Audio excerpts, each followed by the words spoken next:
উৎসবের মেজাজে ভোট হচ্ছে চারিদিকে। এমন শান্তিপূর্ণ যে বাড়িতে কান্নাকাটি পড়ে গেছে। কি ব্যাপার? কলকাতা সেখানটা খোকাবাবুরা দাঁড়িয়েছে, দিদির এলাকা, সেখানে আরো বেশি লুট সন্ত্রাস চলছে।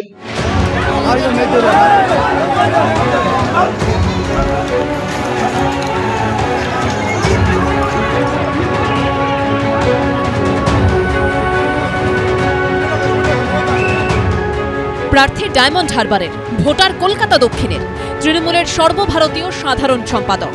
মিত্র ইনস্টিটিউশন থেকে বেরিয়ে অভিষেক বন্দ্যোপাধ্যায় দাবি করলেন উৎসবের মেজাজে ভোট হচ্ছে, কিন্তু ডায়মন্ড হারবারে তাঁরই দুই বিরোধী দলের প্রার্থী উগরে দিলেন ক্ষোভ। আজকের ডায়মন্ড হারবারের ইতিহাসে কালো দিন। যদি এত উন্নয়ন করে থাকেন, যদি ডায়মন্ড হারবার যদি প্রকৃত মডেল হয়, তাহলে সিম্বলের উপরে কালো টেপ মারতে হচ্ছে কেন? ডায়মন্ড হারবার কোনো ভোট হচ্ছে না। আপনার প্রতিটা বুথে গিয়ে দেখবেন কিরকম ছাপ্পা চলছে। এত যে ভাইপো ডায়ালগ দেয় 4 লক্ষ ভোটে জিতবে, তা এত কাপুরুষ কেন? এত কাপুরুষ কেন?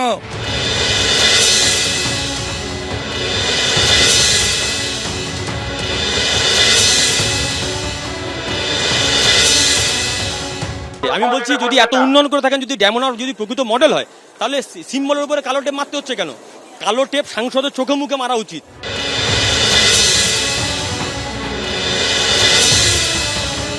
ভোট দিলে গন্ডগোল করে দেবে, এজেন্ট বসলে গন্ডগোল করে দেবে। একে যদি শান্তিপূর্ণ বলে, ওটা শান্তিপূর্ণ নতুন মডেল হবে। কোন বুথে কি ভোট হচ্ছে? সব জায়গায় ক্যামেরা ঘুরিয়ে রাখা হয়েছে, ওইখানটা পিছনে জানলা খুলে রাখা হয়েছে, সেখানে ছাপ দেওয়া হচ্ছে। পাশে প্রিসাইডিং অফিসারের সামনে পাশে তৃণমূলের ইলেকশন এজেন্টরা লোককে ধরে ধরে নিয়ে ছাপ দেওয়া হচ্ছে। পোলিং এজেন্টে মেরে ধরে বার করে দেওয়া হয়েছে। আমি হচ্ছে ছুচোর ভাইপোর মতন 1000 পুলিশ নিয়ে 2000 পুলিশ নিয়ে ঘুরবো। আমরা आशावादी 9 मैं तो कहा हूँ भैया 22 के ऊपर आएगा। आज कह रहा हूँ कि 6 चरण में 22 क्रॉस कर चुके हैं। वो कहा था कि भाई 35 आएगा, अब 30 कह रहे हैं, कोई 25 कह रहे हैं। तो पहले उनसे पूछ लीजिए कि 35 है कि 30 है कि 25 है। নির্বাচন কমিশনের তরফে জানানো হয়েছে, সপ্তম দফায় মোট 2983টি অভিযোগ জমা পড়েছে। এর মধ্যে 373টি অভিযোগ জানিয়েছে সিপিএম, বিজেপি করেছে 267টি অভিযোগ এবং তৃণমূলের পক্ষ থেকে 13টি অভিযোগ করা হয়েছে।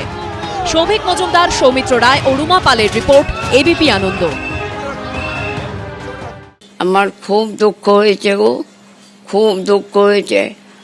আর সামনের ভোটে হয়তো আমি থাকবো না, কিন্তু আমার খুব দুঃখ হয়েছে, খুব খুব দুঃখ হয়েছে।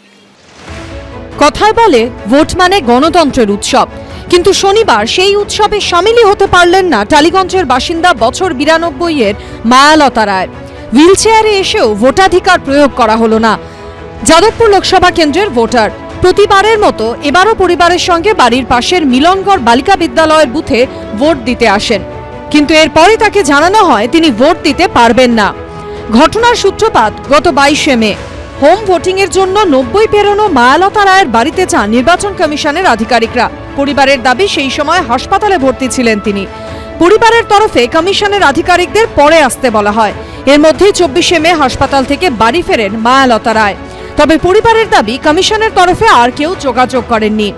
ওনারা একবার এসে আর এলেন না। তবে আজকে আমরা বিভিন্ন কথার মাধ্যমে আমরা নিয়ে গেলাম, তো সেখানে ভোট দিতে না পারাটা যে একটা বেদনা একটা মানুষের, তো ওই জন্য আমরা খুব খারাপ লেগেছে আর কি, আমাদেরও খারাপ লেগেছে। যেদিন থেকে প্রথম ভোটার কার্ড হাতে পেয়েছেন সেদিন থেকে কখনো ভোট দেননি এমন হয়নি 90 মায়ালতা রায়ের জীবনে। তাতেই ছেদ পড়ল 2024-এর লোকসভা নির্বাচনে।